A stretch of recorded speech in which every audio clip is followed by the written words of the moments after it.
For 60 years, the North was supposed to be the promised land. Turns out the promise came with a heating bill and an asterisk. This video is about 10 up north cities that black retirees packed up and moved to, chasing the same dream their grandparents chased and then quietly regretted. Higher taxes, colder winters, and a loneliness the brochures forgot to mention. The data is brutal, the stories are worse, and by the end, you will understand exactly why so many are now heading back south. Here's a taste. One city on this list lost more than a third of its black population in 2 decades, and it is not hard to see why. Another hands retirees a tax bill that follows their pension around like a bounty hunter. A third gets buried under so much lake-effect snow that shoveling becomes a full-time job you never applied for. And one bonus town is so white and so isolated that a retiree there could call it beautiful, freezing, and completely alone.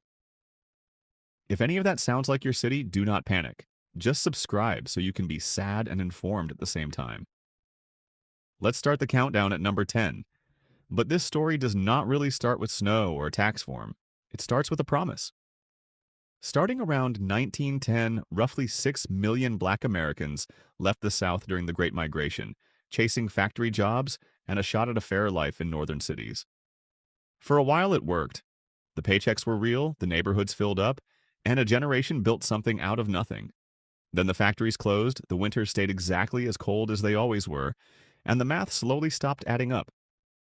What you are about to watch is the great reversal, and the 10 cities people are reversing out of. Number 10. Hartford and Bridgeport, Connecticut. On paper, Connecticut looks like the responsible choice. Quiet New England towns, good hospitals, tidy colonial houses close enough to New York and Boston to feel connected without the big city chaos. A retired couple pictures a maple tree out front and a pension that finally gets to relax after 40 years of hard work. Then the tax bill arrives and the maple tree starts to look like the only thing in the yard that is free.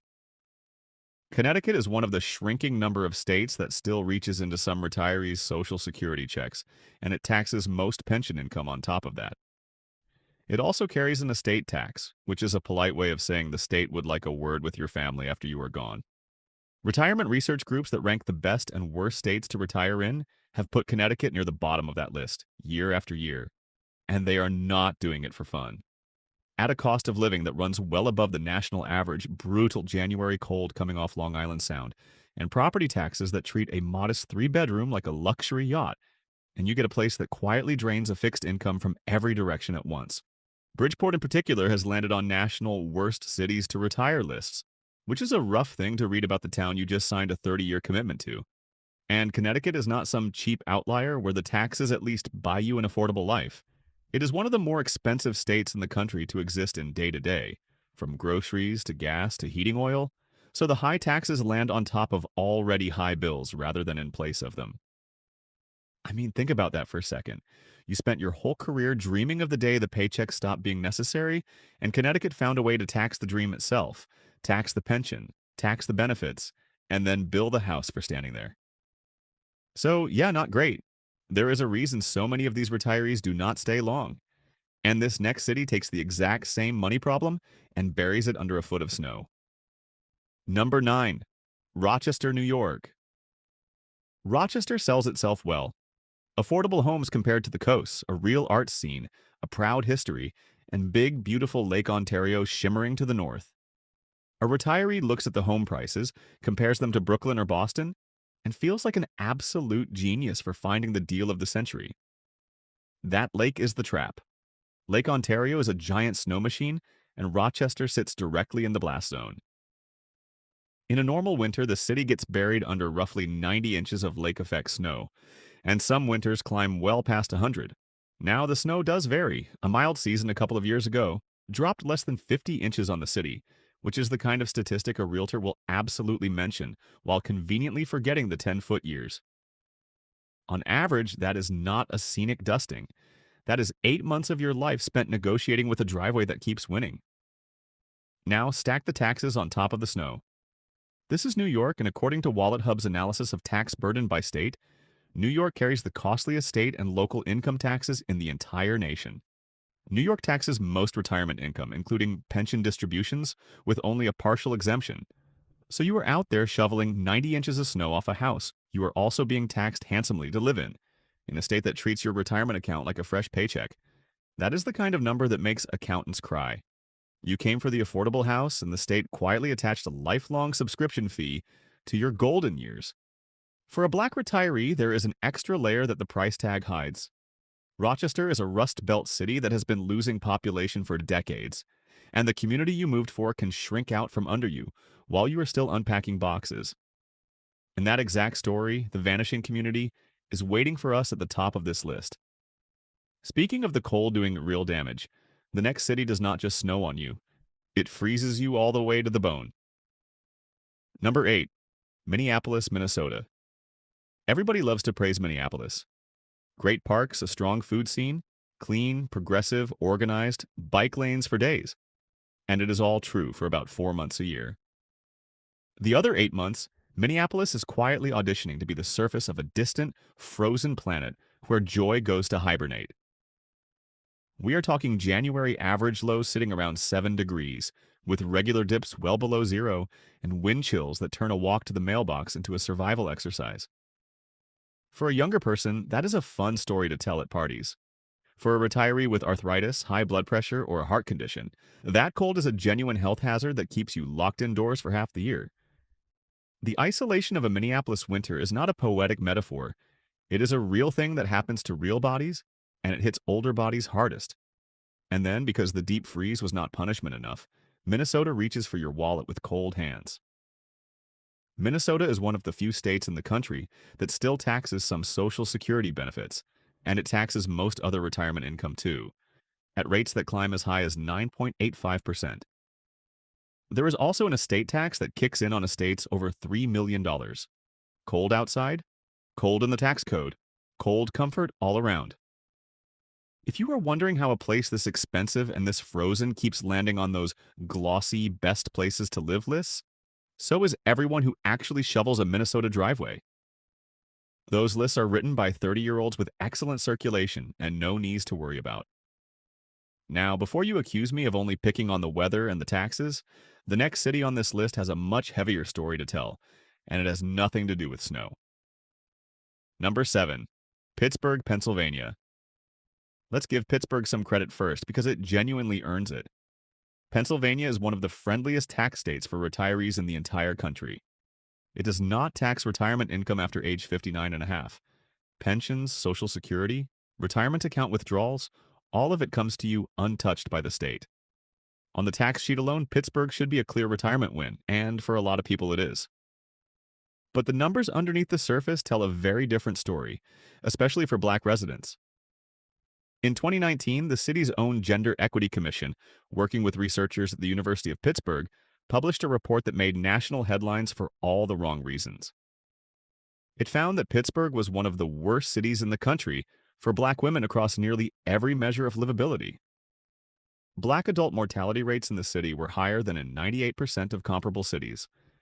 Maternal mortality for black women in the region ran roughly 6 times the rate for white women.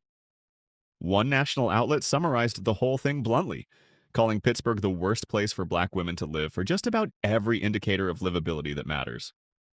That is not a tax problem you can plan your way around with a good accountant. That is a quality of life and quality of care problem. And for an aging black couple, the quality of local healthcare is not some small detail on a checklist. It is the whole ballgame. Nationally, research from groups like the Kaiser Family Foundation has found that black seniors are more likely to receive care at the lowest-rated hospitals and to face worse health outcomes even with the same Medicare coverage as everyone else. Move into a city where those gaps are especially wide, and the tax-free pension stops feeling like such a bargain around the third doctor's visit. So, Pittsburgh is the lesson of this whole list in miniature. A friendly tax code cannot fix a place that is quietly hard to grow old in, and that theme, the city that is harder to live in than it looks, only gets sharper as we climb. Number 6. Cleveland, Ohio. Cleveland has that classic Rust Belt comeback energy. Cheap houses, a big lake, fiercely loyal sports fans, and a downtown that keeps promising a renaissance any year now. A retiree on a tight budget scrolls the listings, sees solid-looking homes priced under $100,000, and hears actual angels singing. Then reality sets in and the choir goes quiet. Cleveland has ranked among the poorest large cities in America, with a poverty rate hovering around 30%, more than double the national figure. And here's the part that should stop a retiree cold. Cleveland has ranked among the very worst large cities in the country for poverty among people 65 and older.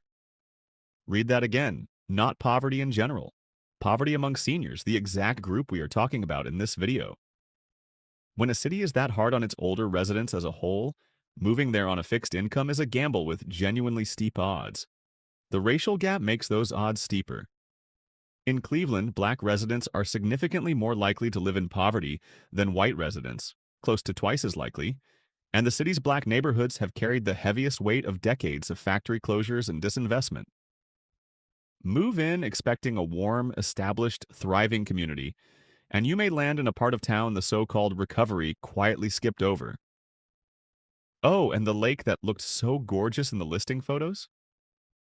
Lake Erie generates its own lake effect snow, dumping close to 20 inches on the city in the month of January alone in a typical year, with roughly 60 inches or more piling up across the full season. Cheap house, expensive winter, thin safety net, and a population that has been shrinking for decades. And no, I am not making any of that up. The brochure said affordable lakeside living.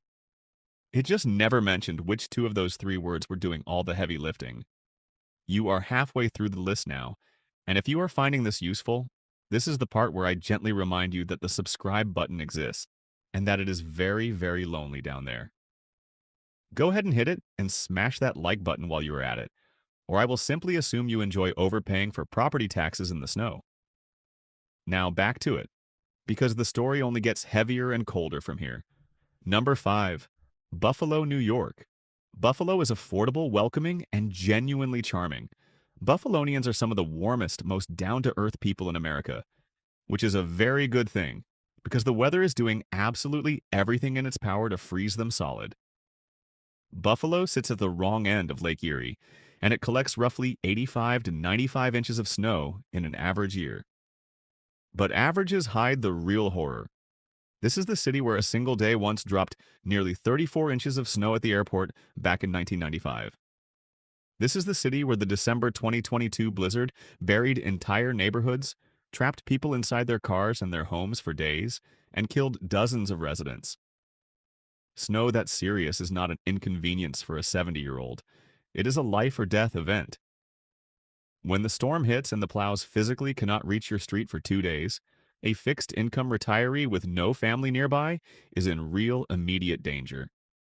Stack New York's nation-leading income taxes on top of that, the same costly treatment of retirement income we already talked about up in Rochester.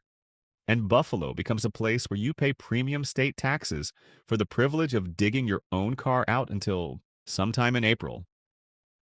The city has also shrunk dramatically over the generations. Buffalo's population is down more than 50% from its 1950 peak of over 580,000, sitting closer to 278,000 today. When a city loses more than half of its people over the decades, the lively, packed neighborhood you imagine retiring into may simply not exist anymore by the time you arrive.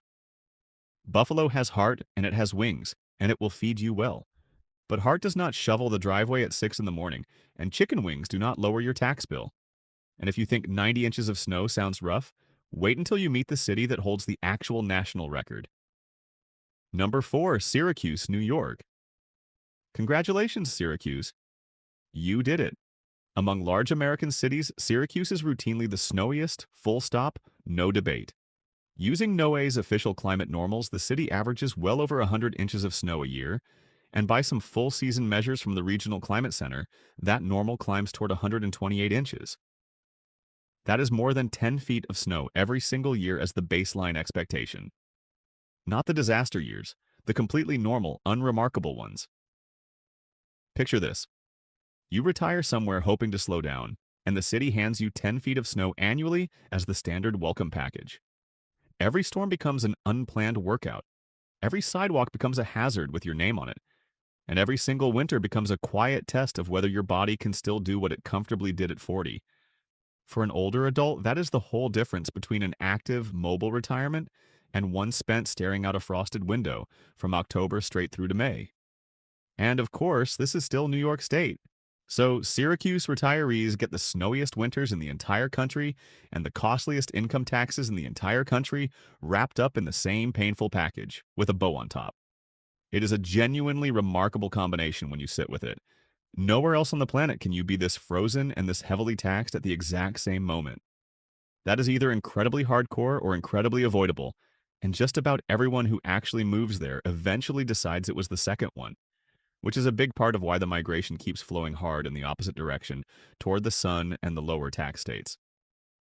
Now we hit the top three, and this is where the stories stop being about the weather and start being about home itself. Number 3. Chicago, Illinois. For generations, Chicago was the promised land for Black America. The city's South Side and West Side were the beating heart of Black culture, music, business, and political power in the entire North. If your grandparents left the South during the Great Migration, there is a very real chance Chicago is where they stepped off the train and built an entire life from scratch. Here is the heartbreak buried in the numbers. Chicago's Black population peaked at nearly 1.2 million people around 1980. By 2020, it had fallen below 800,000, the lowest count the city had seen since 1950. The city lost tens of thousands of Black residents in just the single decade between 2010 and 2020, and the Black share of the city's population slid from around 32% down toward 29%.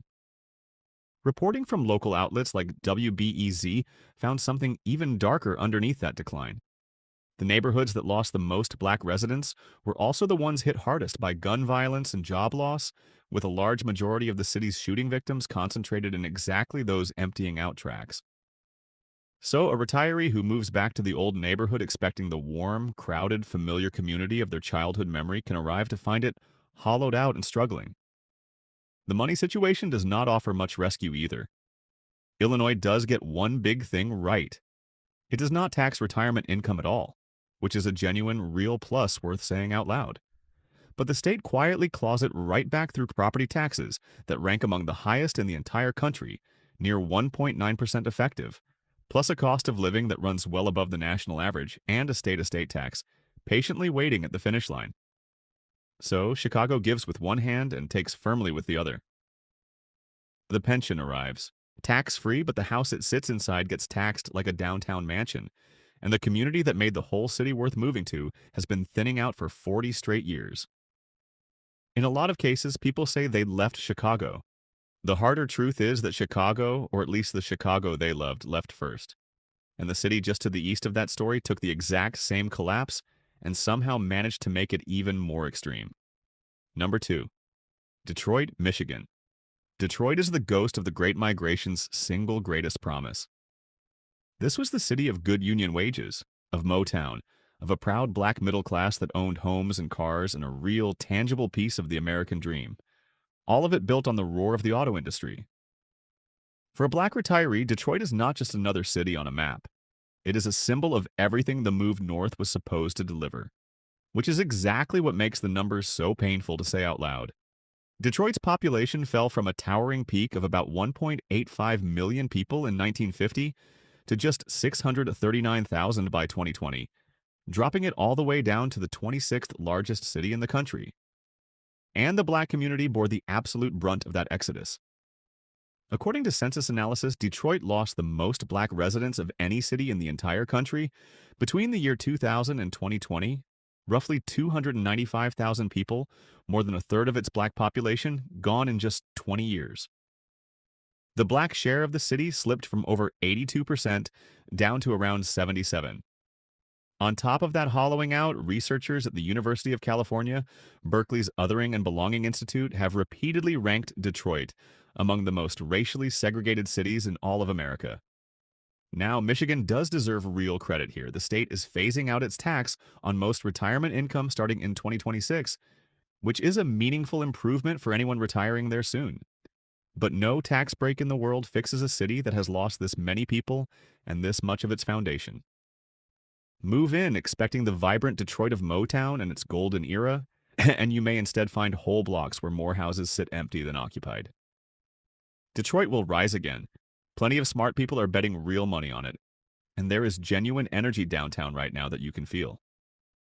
But betting your entire retirement on a comeback that has not fully arrived yet is a gamble, and a lot of retirees learned that the hard, expensive way, which leaves exactly one city standing at the very top of this list, and it holds a national record that nobody in their right mind would ever want. Number 1, Milwaukee, Wisconsin. Milwaukee looks perfectly manageable from the outside. Affordable homes, Lake Michigan glinting nearby, a slower and calmer pace than Chicago just 90 minutes to the south. On the surface, it reads like a sensible, sane, budget-friendly landing spot for a retirement.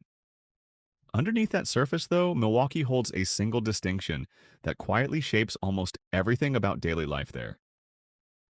According to the Brookings Institution's analysis of the 2020 census, Milwaukee is the single most segregated major metro area in America for Black residents.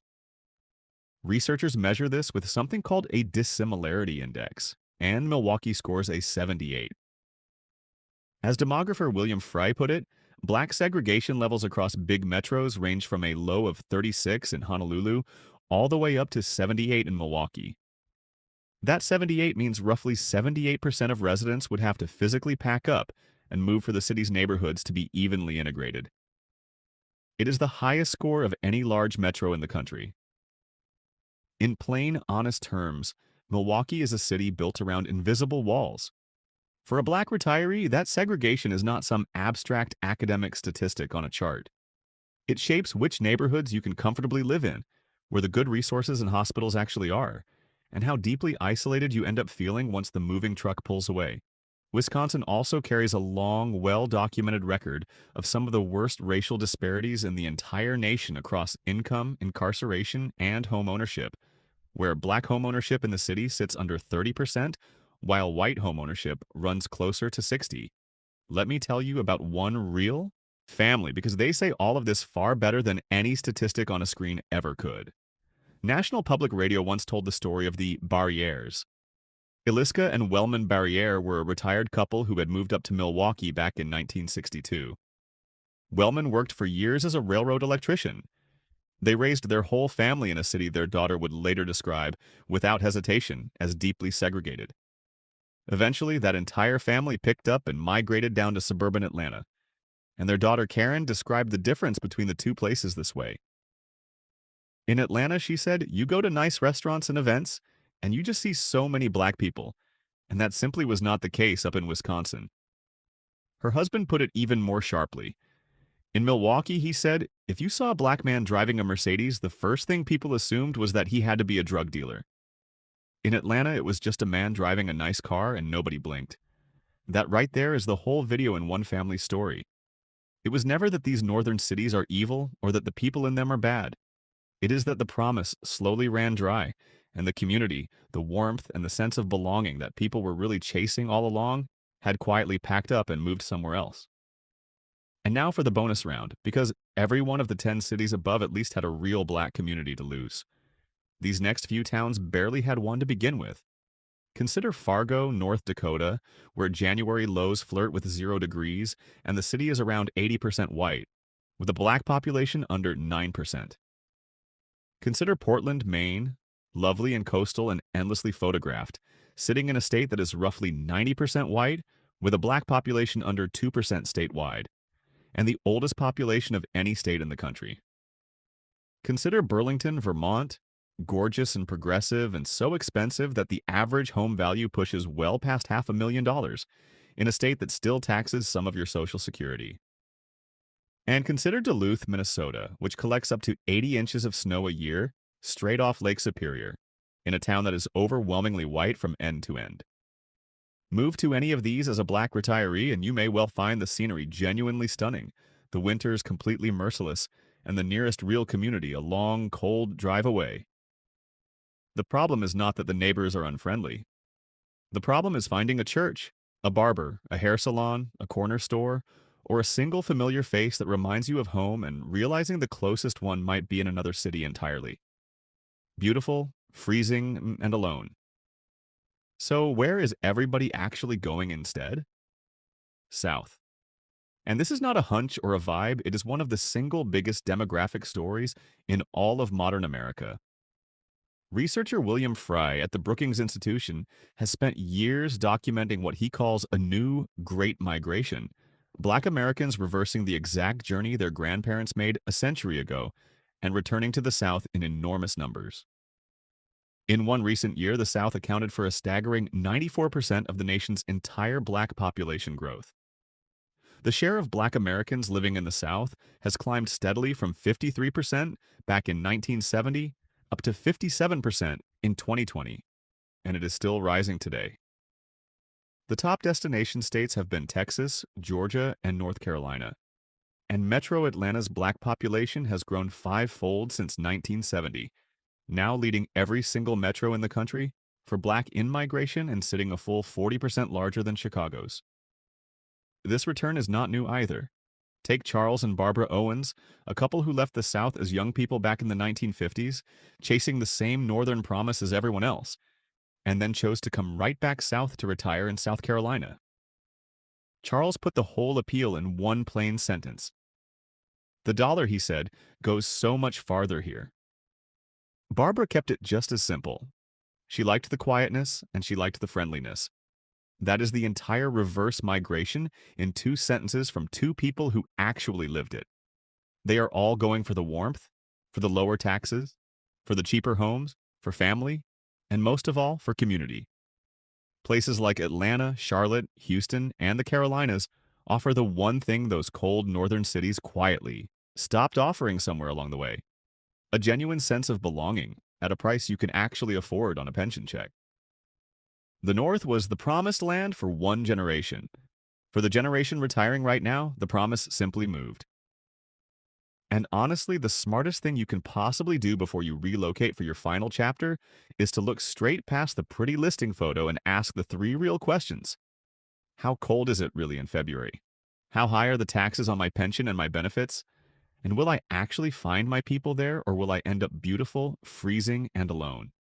If this saved you from a very expensive and very frosty mistake, do the decent thing and subscribe, because I do this every single day. The best places to live, the smartest places to retire, and the traps to sidestep before you ever sign a thing. Like the video so the algorithm stops treating me like a Buffalo side street in the middle of February. And tell me down in the comments which city on this list surprised you the most. I will see you in the next one.